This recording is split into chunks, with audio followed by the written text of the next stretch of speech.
24 India Live News.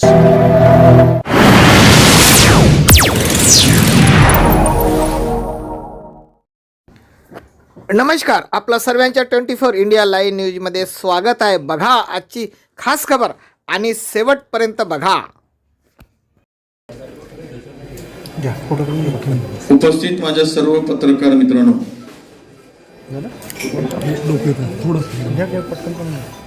सत्ताधारी पक्षाकडून वैयक्तिक चहा पाण्याचं निमंत्रण काल आम्हाला मिळालं.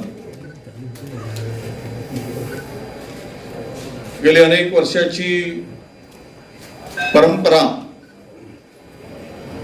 आणि प्रथा, हे निमंत्रण विरोधी पक्षाला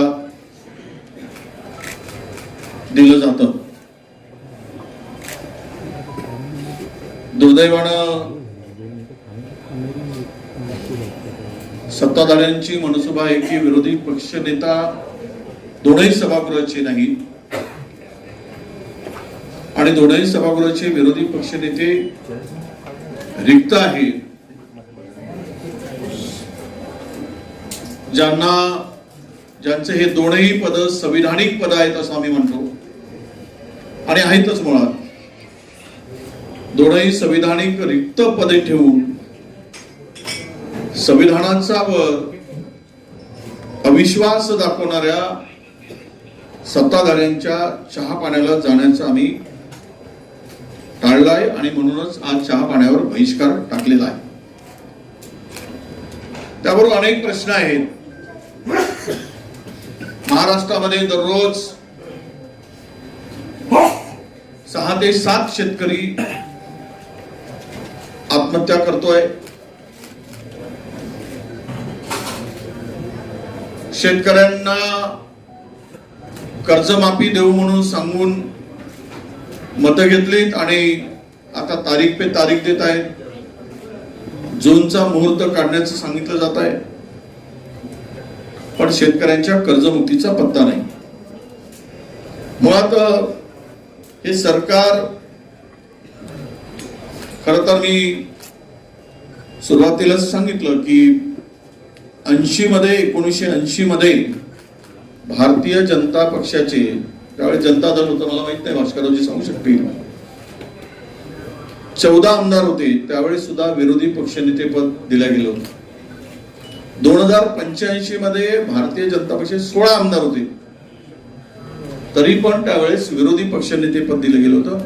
आम्ही कधीही काँग्रेसनी, तत्काळ आम्ही सत्ताधारी म्हणून, ते संविधानिक पद रिक्त ठेवलं नाही. पण विरोधकांची भीती वाटते की काय, किंवा सरकारला मनमानी कारभार करायचा आहे, वाटेल त्या पद्धतीनं राज्याचा गळा हाकायचा आणि काम करायचं आहे. त्यामुळे ही दोन्ही पद रिक्त ठेवून जर चहा पाण्याला बोलवत असतील तर त्यावर बहिष्कारच टाकणं बरं, हे समजून आम्ही तो निर्णय घेतला आहे. मला सुरुवात आम्ही या राज्यातील शेतकऱ्यांच्या संदर्भात केलेली. प्रचंड शेतकरी संकटात आहे, अडचणीत आहे. कापूस उत्पादक शेतकरी प्रचंड संकटात आहे. लांब धाग्याचा कापूस हेक्टरी 30 क्विंटल घेण्याचा आता नवीन सुधारित जाहीर आणला, तरी त्यामध्ये विदर्भातील अनेक शेतकरी जो CCI ला कापूस पाहिजे तो कापूस उत्पादन करत नाही. म्हणजेच या कापूस उत्पादक शेतकऱ्यांना वाऱ्यावर सोडण्याचं काम या सत्ताधाऱ्यांकडून होतो आहे. दररोज आपण आपल्याला दिसत आहे. खरं तर देशभरामध्ये 1,12,000 शेतकऱ्यांनी आत्महत्या केल्या 2014 पासून, पण त्यातील 38.5% शेतकरी हे महाराष्ट्रातील आहे. हे सत्ताधाऱ्यांना भूषणावं आहे का, हे या ठिकाणी विशेष करून सांगावं लागेल. ही होती आजची खास खबर. बघत राहा 24 इंडिया लाईव्ह न्यूज. शेअर करा, सबस्क्राईब करा, लाईक करा, कमेंट करा आणि चॅनेलला मदत करा. धन्यवाद.